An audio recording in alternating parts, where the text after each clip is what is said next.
pessoal, tudo bem? Então, hoje nós vamos falar sobre educação em tempos de pandemia. Então, ao estabelecer uma intenção, forma de ensinar, ou seja, uma ação pedagógica, a escola ela começa a se construir como um local de práticas de ensino, né, que passam a ser sistematizadas conforme alguns níveis, né? Então, respeitando as necessidades de cada criança, as possibilidades e também a questão do ritmo de aprendizagem. No nosso cenário atual, né, a gente está no meio de uma pandemia, esse sistema didático prático ele mudou e o foco agora está mais no ritmo de aprendizagem. A gente sabe que crianças do século XXI têm muita facilidade, se adapta fácil a novas tecnologias.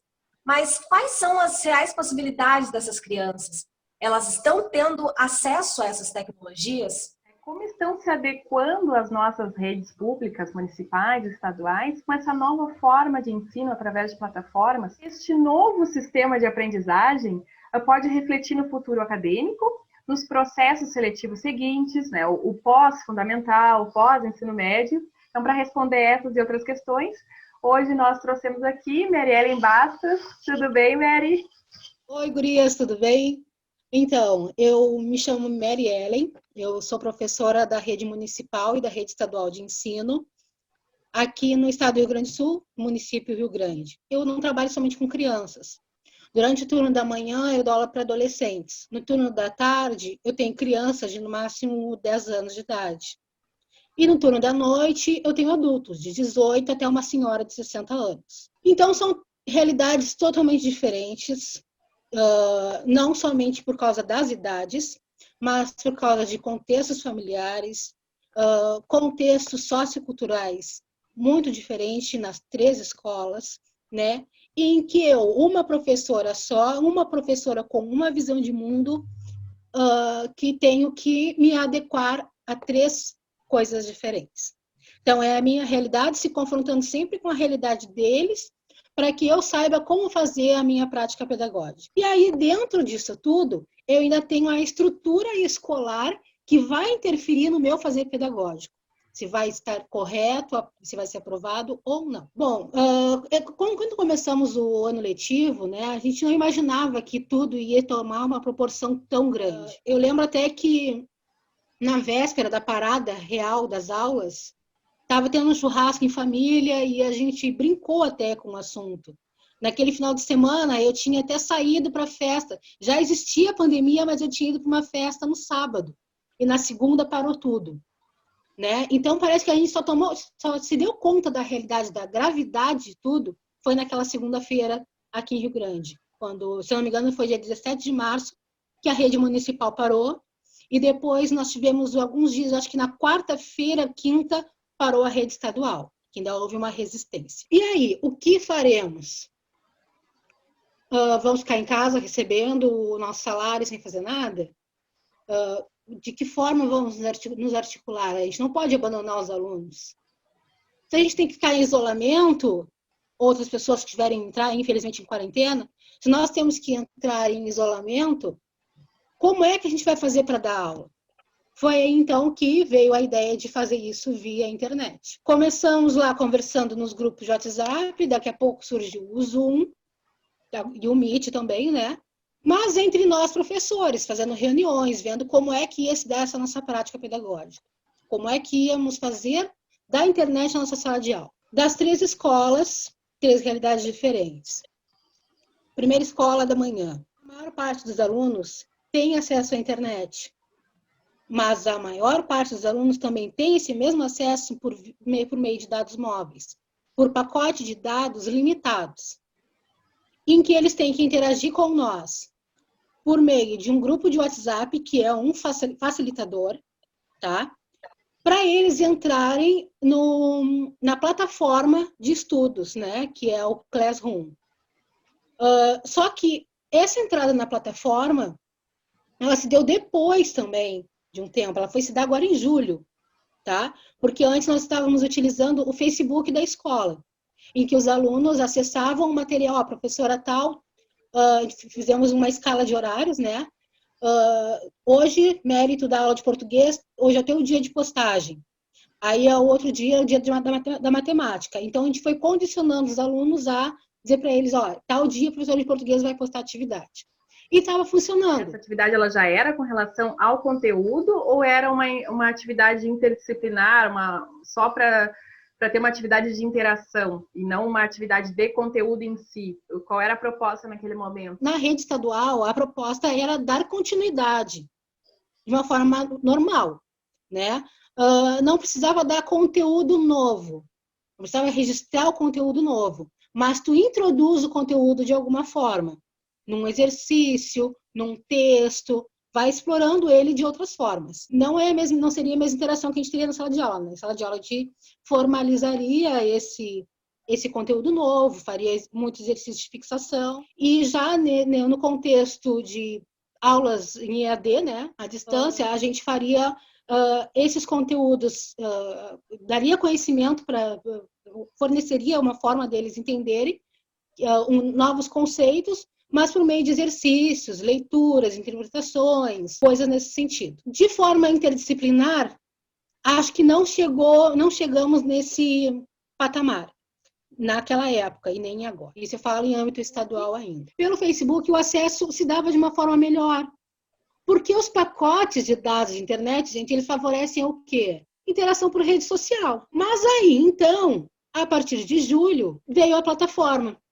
Então, as aulas que nós estávamos conseguindo dar de forma remota, por meio do Facebook, e tendo as devolutivas para a escola, que os alunos iam na escola e entregavam, né, quando ainda dava para fazer isso, aqui em Rio Grande, que é uma cidade pequena, né, é uma cidade menor que Pelotas, ontem fechou 100 mortes em Rio Grande. Então, nós estamos num contexto, assim, a curva está no auge, quando ela devia estar, né, descendo.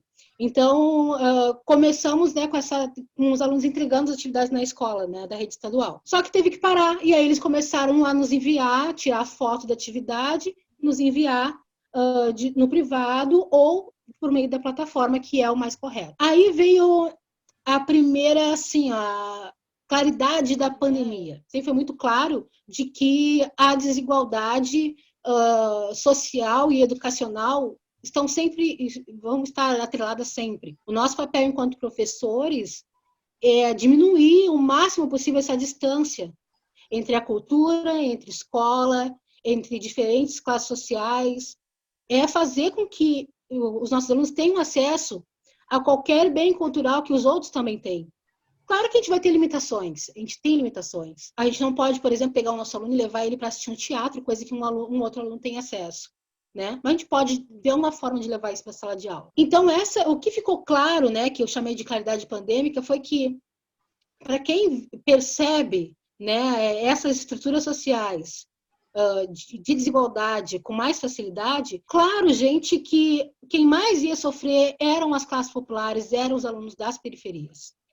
Por quê? Pela falta de acesso à internet, pela falta de um computador em casa, porque em casa só tem um aparelho de telefone, que é da mãe, e a mãe trabalha todo dia. Essa família, geralmente, ela vai ter mais de uma criança para usar aulas nesse formato, por meio de uma plataforma. Eu cheguei a ouvir relatos de uma mãe que disse, a minha filha que está concluindo agora, ela é mais velha, ela consegue se virar sozinha. Então, ela assiste o que a professora manda para ela de madrugada. Durante o dia, os meus pequenos usam o telefone, de madrugada ela usa. Uau. Então, olha a forma que as famílias tiveram que se reinventar em função de tudo isso. Pensando nessa realidade, então, nessas diferenças, né, e nesse acesso, tipo de estratégia, tanto as escolas quanto os professores têm usado para driblar essa falta de acesso? Primeiro, a gente tenta falar com os pais de todas as formas possíveis, né? A gente ligamos, mandamos mensagens, né? Abriu-se, então, a possibilidade de, bom, vamos imprimir as atividades e tal dia os pais vêm aqui buscar. A gente manda o material por escrito. Tem dias, essa semana mesmo, eu pedi para eles gravarem um videozinho pelo celular, que já tem a ver com a área de linguagem, já que eu trabalho com língua portuguesa. Outro dia tu pede para eles recitarem um poema, a gente estava trabalhando com gênero poético nessas 2 últimas semanas. Vamos criar uma poesia, estávamos estudando Sérgio Vaz, então eles já começaram a se interessar pelo tema poesia. E aí eu fui mandando algumas atividades um pouquinho diferentes. mas ainda tem resistência de algumas famílias, né? Aí a direção da escola se arrisca indo até as casas, às vezes, das pessoas. Assim como eles se arriscariam indo na nossa, né, gente? A gente não sabe quem está atingido ou não pela pandemia, né? A gente sabe de vários casos de pessoas que não têm sintomas e, né, estão bem, né? Então, a gente nunca sabe quem a gente pode encontrar. Então, a estratégia real tem sido essa. A gente está renovando metodologias e também vendo de que forma a gente consegue acessar aquelas famílias, aqueles alunos. Há pessoas que dizem, não, meu filho esse ano não vai fazer nada. Só que a gente também tem que pensar no porquê que a pessoa está nos dizendo que o aluno não vai fazer nada. Muitas vezes, gente, os pais não estudaram. Os pais podem ser analfabetos. Podem ser pessoas que não têm tempo para ajudar a criança ou adolescente a estudar. Pode ser um adulto cansado que chega do trabalho e como sabe que a professora vai fazer só uma atividadezinha, depois eu faço. São vários fatores que vão fazendo com que isso falhe muito. Para aquela família que diz que não, meu filho esse ano não vai fazer nada, vai fazer o ano que vem. Sinceramente, não sei opinar sobre a opinião da família em relação a tudo isso. Porque são muitas coisas que acontecem dentro de uma casa. E é difícil a gente imaginar, mensurar o quanto a vida de alguns dos nossos alunos pode ser sofrida.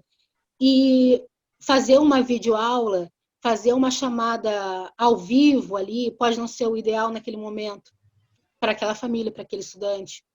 Pode ser que seja em função do acesso financeiro à internet, a um celular que tenha uma câmera que viabilize isso tudo. Essa questão do diálogo, da interação, e é bem como tu mencionou agora, não é que os pais sejam irresponsáveis, na verdade, existem realidades diferentes, então dependendo do teu grau de instrução, aquele poder de aprendizagem vai ter um determinado valor para ti. Para alguns pais, o que vale é trabalhar e estudar é consequência, certo? Então não tem aquele mesmo ritmo, né? Isso é normal, são realidades diferentes. Até o que a gente vive agora é um momento em que o governo está dizendo que vai retomar as aulas, por mais que a escola diga assim, estamos preparados para receber o aluno. Mas o aluno de 7 anos, ele vai entender que ele tem que passar ali 3 horas sem passar a mão no olho, sem abraçar o coleguinha? Então, assim, uma coisa é quando a gente está falando lá no ensino médio, a gente já pega, né, adultos quase, né?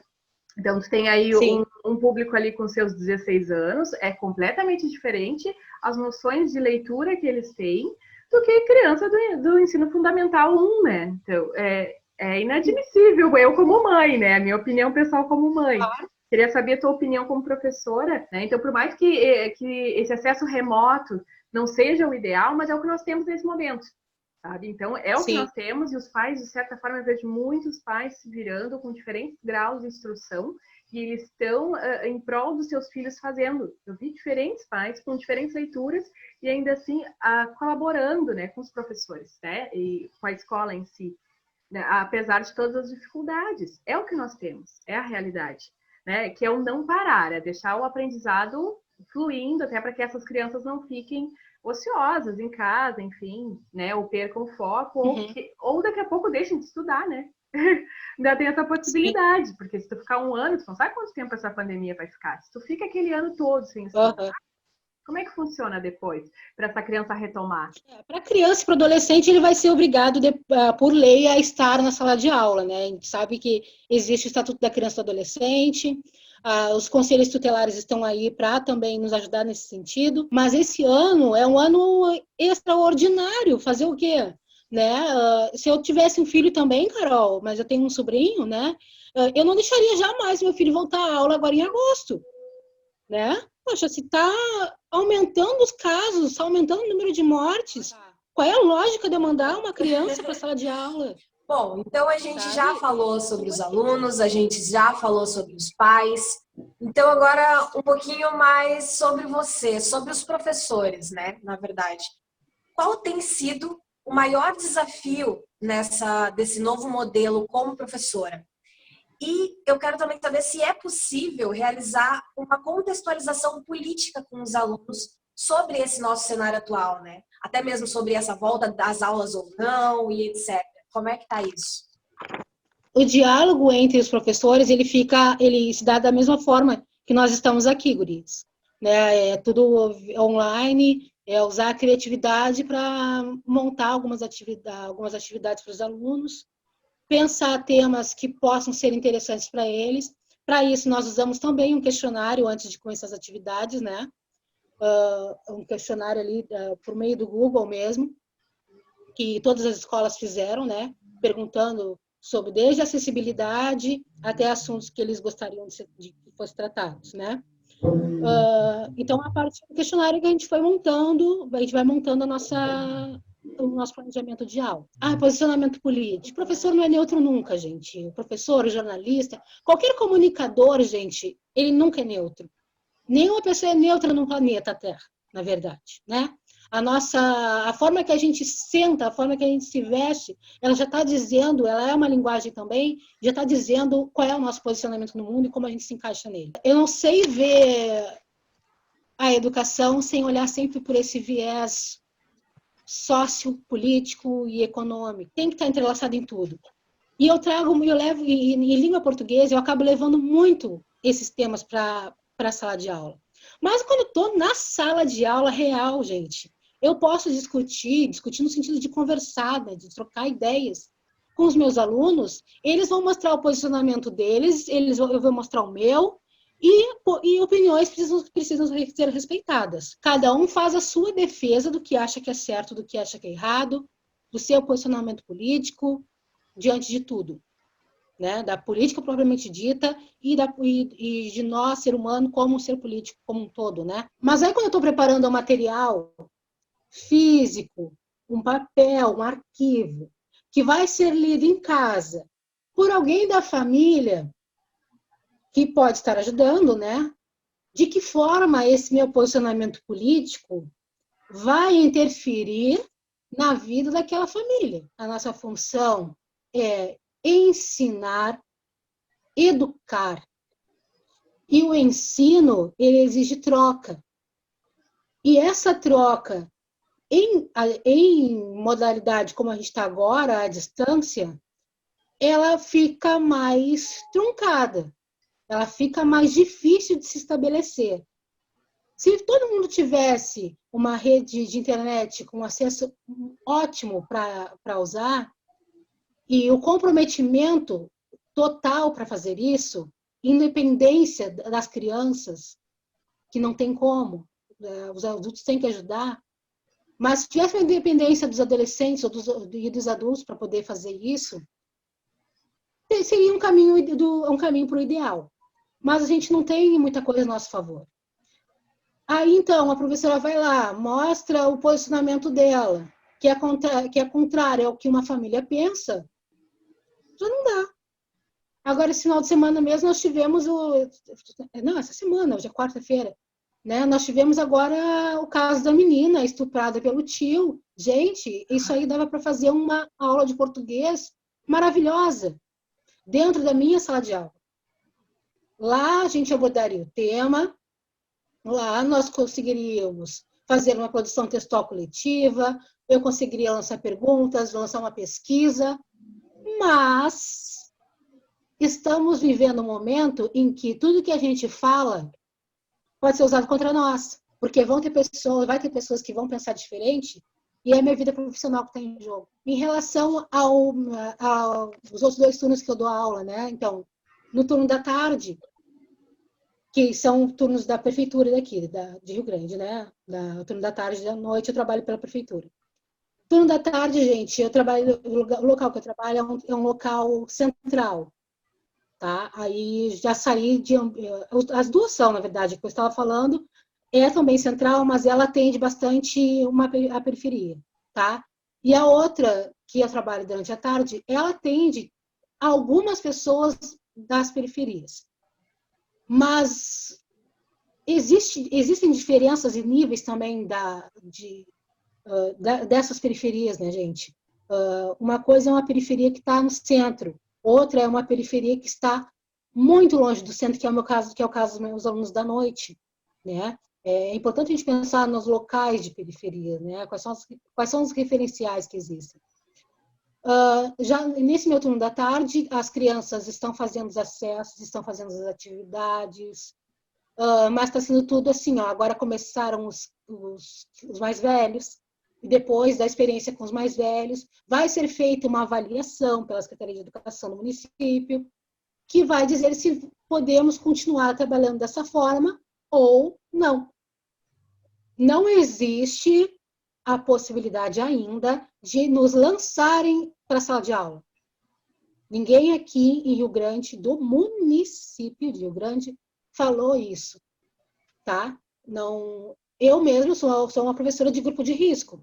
Para mim é muito complicado, né? Então, sabendo que eu tenho esse respaldo, já dá uma tranquilidade também para a gente poder também elaborar melhor as coisas que a gente está fazendo, né? Tu não fica tentando te equilibrar de alguma forma.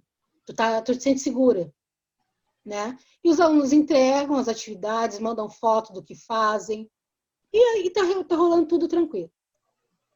Mas eu também tenho meu turno da noite, que também, como eu falei, é da prefeitura, só que aí eu tenho adolescentes que já trabalham, adolescentes, jovens de 18 anos, tá? Que já trabalham, eu tenho idosos que têm dificuldade no acesso ao celular, né? Eu tenho pessoas que não são alfabetizadas. E antes de começar essa conversa com vocês, eu estava no telefone com uma colega, porque chegou uma hora assim, não dá para a gente conversar por vídeo, eu preciso te ligar, eu tenho que falar contigo, ouvir tua voz mais clara, sabe? A gente tem que estar mudando a forma da percepção visual é uma hora, daqui a pouco tu é mais auditiva, é muito louco como isso está se dando, né? E eu liguei para ela e disse assim, olha só, como é que a gente vai fazer a interação de hoje? O que eu vou fazer com os meus que não sabem ler? Tá, não, isso eu sei, eu gravo áudio. Tá, mas lá eu sei que eles não vão ter acesso ao vídeo, que a ideia é mostrar uma música hoje. A partir da música, fazer interação, né? Eles darem algumas opiniões e tudo mais. E aí, tá, vamos botar o link do YouTube. Não. A maioria lá não tem internet com velocidade para isso. Vamos fazer o seguinte, eu vou mandar um áudio recitando a música como uma poesia, tá? E para aqueles que sabem escrever, eu vou mandar por escrito e também mando o link caso um deles tenha acesso a poder assistir ao clipe. Uau. Então, em uma aula, para começar uma aula, a gente precisa de 3 metodologias diferentes. É complicado, mas a gente vai se virando. Conforme a turma anda, a gente vai andando junto, ver o que a gente consegue aproveitar, de que forma a gente precisa modificar. Esse tem sido o contexto da educadora, da professora, aqui no município de Rio Grande e estado do Rio Grande do Sul. Mary, essa questão das metodologias, né, já é uma coisa há muito tempo já falada, né, de que o professor ele não está ali só para passar o conteúdo, que tem que ter essa troca com o aluno e além da troca tem que ter toda essa percepção social, cultural, econômica, né? Então isso ela está sempre se transformando, o aprendizado está sempre se transformando, né? Só que agora a sensação que dá é que a velocidade com que ele tem que se transformar é muito maior. Então vocês têm que, é como se a gente trabalhasse 3, 4, 5, 6 vezes mais do que o normal, né? Porque, como tu disse, no sábado eu estava numa festa, na segunda já parou tudo e, né, pandemia e acabou e todo mundo em casa e, sabe, mudou completamente, assim, muito rápido, né? E aí exige um esforço. A gente não teve tempo para se adaptar, né? Não, é ferro e fogo. Foi muito rápido a questão da transformação. Mary, a gente quer agradecer as suas contribuições aqui para a nossa página no Insta. Muito obrigada pela participação. Certo? As suas opiniões são de grande valia aqui para nós e acredito que para quem vai nos assistir. Então tá bem, muito obrigada, gurias. Foi um prazer ter você aqui compartilhando esse conhecimento com a gente. Obrigada, viu? Nada. Tchau, tchau. Tchau, tchau.